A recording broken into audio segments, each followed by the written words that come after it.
రాష్ట్ర బీజేపీ కార్యాలయంలో కేంద్ర మంత్రి కిషన్ రెడ్డి మాట్లాడుతున్నారు. లైవ్ చూద్దాం. అది రైతులకు కానీ, కౌలు రైతులకు కానీ, రైతు కూలీలకు కానీ, మరి ఈరోజు కొత్తగా దరఖాస్తులు పెట్టుకోండి. ఇంత చేతగాని దద్దమ్మ ప్రభుత్వం ఎందుకు అని అడుగుతా ఉన్నా. రైతుల భరోసాకు ఎవరెవరు అర్హులు, రైతులు ఎవరున్నారు, కౌలు రైతులు ఎవరున్నారు, రైతు కూలీలు ఎవరున్నారు, రాష్ట్ర ప్రభుత్వం దగ్గర అన్ని రకాల వివరాలు ఉన్నాయి. ఎక్కడెక్కడ ఏ పంటలు వేశారు, ఎంత సాగవుతుంది, ఏ గ్రామంలో ఎంత ఉంది, ఏ రైతు ఎంత సాగు చేస్తూ ఉన్నాడు, ఈ రాష్ట్రంలో ఉన్నటువంటి రైతు కూలీలు ఎవరు, అన్ని రకాల వివరాలు ఉన్నప్పుడు ఇంకా దరఖాస్తులు ఎందుకు అని అడుగుతా ఉన్నాను. దరఖాస్తుల పేరు ఈరోజు మరి ఈ ప్రభుత్వం మభ్యపెట్టేటువంటి ప్రయత్నం చేస్తూ ఉంది తప్ప ఇందులో ఏమాత్రం మరి రైతులకు మేలు చేయాలనే చిత్తశుద్ధి ప్రభుత్వానికి లేదు. కౌలు రైతులు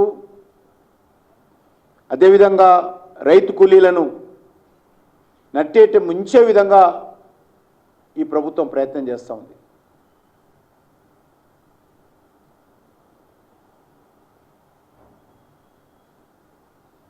మరి ఈరోజు రుణమాఫీ చూసాం మనం. రుణమాఫీకి వాయిదాలు వేస్తూ చివరకు దానికి కోత పెట్టారు. ఈరోజు రైతు భరోసా కూడా కోతలు పెట్టడం కోసం కుట్రలు చేస్తూ ఉన్నారు. ఫసల్ బీమా అడ్రస్ లేదు,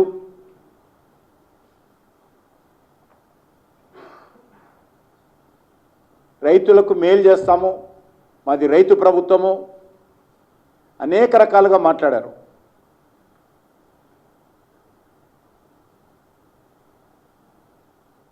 ఈరోజు వరకు కూడా 3 పంటలు పూర్తి కావస్తున్న రైతు భరోసా కింద ఏ ఒక్క రైతుకు ₹1 కూడా ఇచ్చిన దాఖలాలు తెలంగాణ రాష్ట్రంలో లేవు.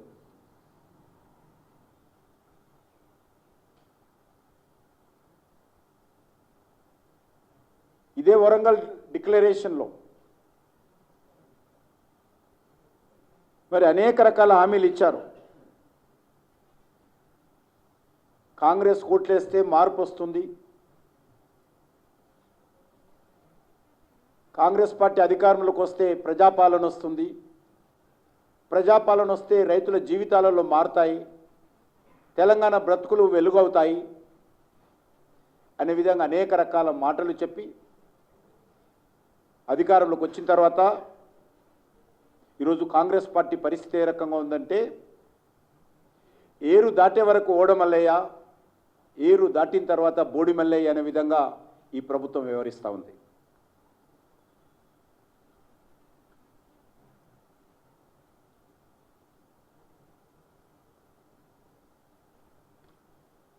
అంతేకాకుండా ఈ ప్రభుత్వము వరి ధాన్యంతో పాటు సుమారు 10 రకాల పంటలకు 500 బోనస్ ఇస్తామని చెప్పారు. కేంద్ర ప్రభుత్వం ఇచ్చేటువంటి ఎంఎస్పి కనీస మద్దతు ధర మినిమం సపోర్ట్ ప్రైస్కు అదనంగా రాష్ట్ర ప్రభుత్వం తరఫున మరి ప్రతి పంటకు ₹500 బోనస్ ఇస్తామని చెప్పినటువంటి ప్రభుత్వము మరి కనీసము ధాన్యాన్ని కూడా ఇవ్వలేనటువంటి పరిస్థితుల్లో ఉన్నది. ఆ యొక్క పథకాన్ని కూడా ధాన్యం విషయంలో నీరుగార్చి ధాన్యం కాదు సన్నరకం ధాన్యాలకే ఇస్తామని చెప్పారు. ఆ సన్నరకాల ధాన్యం కూడా 500 బోనస్ ఇవ్వకుండా సన్నాయి నొక్కులు నొక్కుతూ ఈ ప్రభుత్వము రైతులను నట్టేట ముంచేటువంటి ప్రయత్నం చేస్తూ ఉన్నారు.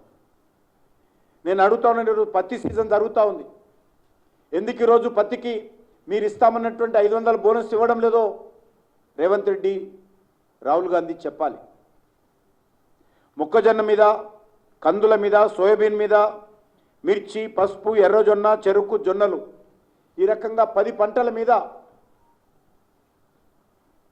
500 బోనస్ ఇస్తామని హామీ ఇచ్చి ఎన్నికల ప్రణాళికలో ఈరోజు అదొక ధాన్యాన్ని కాదు సన్నధాన్యమే అని చెప్పి ఆ రకంగా అనేక విషయాలలో ఈ ప్రభుత్వం మోసం చేసేటువంటి ప్రయత్నం చేస్తూ ఉంది.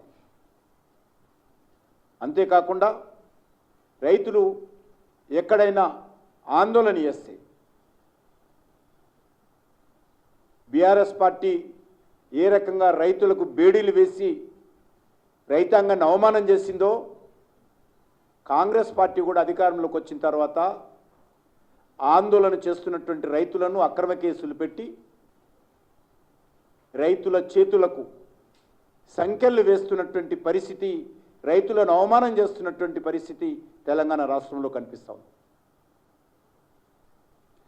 అన్నదాతల చేతులకు అరదండాలు వేస్తున్నటువంటి పరిస్థితి, రైతులకు ఆశ చూపి ఈరోజు వెన్నుపోటు పొడుస్తున్నటువంటి పరిస్థితి తెలంగాణలో కనిపిస్తూ ఉంది. రైతు భరోసా పేరు మీద ప్రతి ఎకరానికి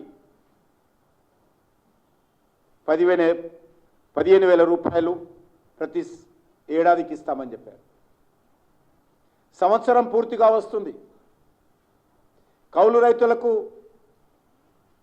ప్రతి ఎకరానికి 15,000 ఇస్తామన్నారు. ప్రతి రైతు కూలీకి 12,000 ఇస్తామన్నారు. అన్ని పంటలకు మెరుగైనటువంటి పద్ధతిలో సహకారం అందిస్తామన్నారు. మరి